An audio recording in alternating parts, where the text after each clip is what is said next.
Good morning and greetings from Northumberland on a beautiful June morning. It's the 3rd of June. The sun's streaming in so much I've had to shut the curtains in order to film. But also it's the summer cold weather, so please apologise for my spluttering. I want to talk about something that's extremely serious today and may be controversial to some people. But I think it's very important that as Christians we enter into debates in all sorts of areas.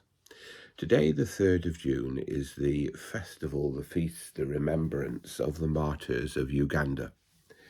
And this celebrates two martyrdoms, two phases of martyrdom.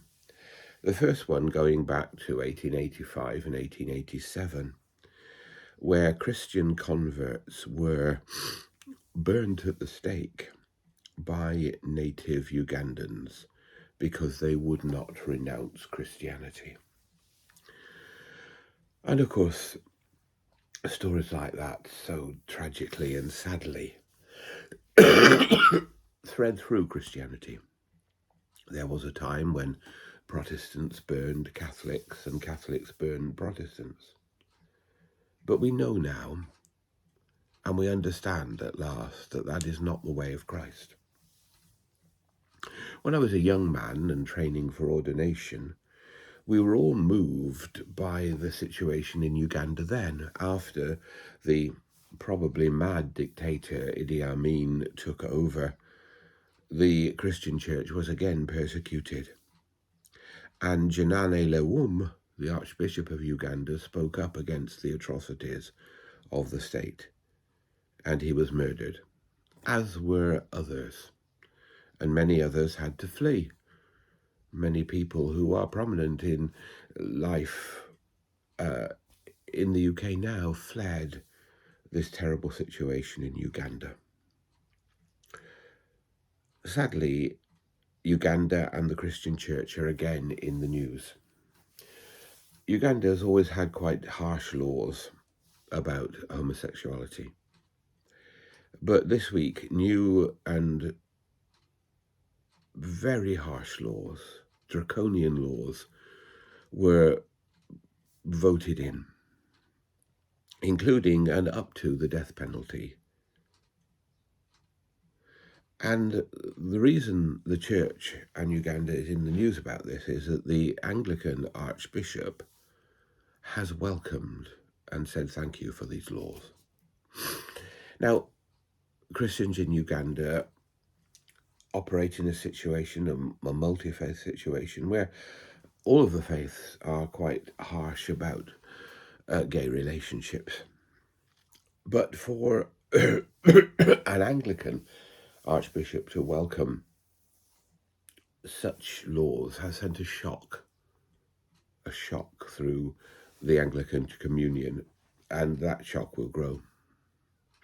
What I want to say is this: people will have different views. Not everyone will share my views, and I will not share the views of everyone else.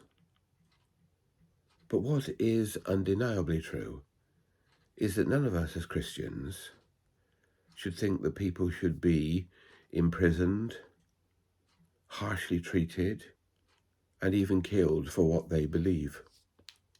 I've met and worked with people fleeing Iran where that is the situation for being a Christian. And how can I work and advocate for people who are refugees because they flee oppression and agree with a church that welcomes such oppression for a group of society? We will disagree.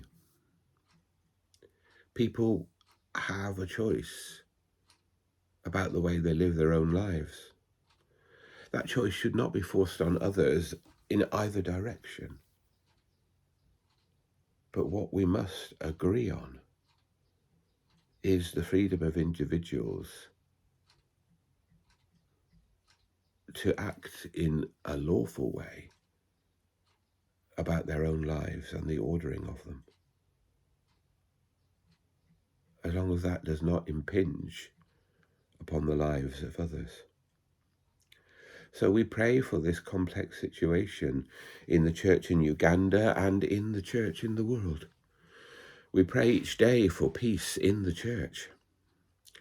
And that means that we must reach an ability to live with difference, but to still worship the one God who enfolds us all in his love, calls us all to live our lives with integrity and holiness. And we must support those who are oppressed. I'm sorry that this is not a cheery subject for a Saturday morning, but as we honour those people who died and were persecuted for their beliefs, we must make sure that we reject any sort of persecution which is endorsed and supported by a Christian church. May God bless us and lead us forward and open our hearts to his love. God bless us all and bless the people of Uganda.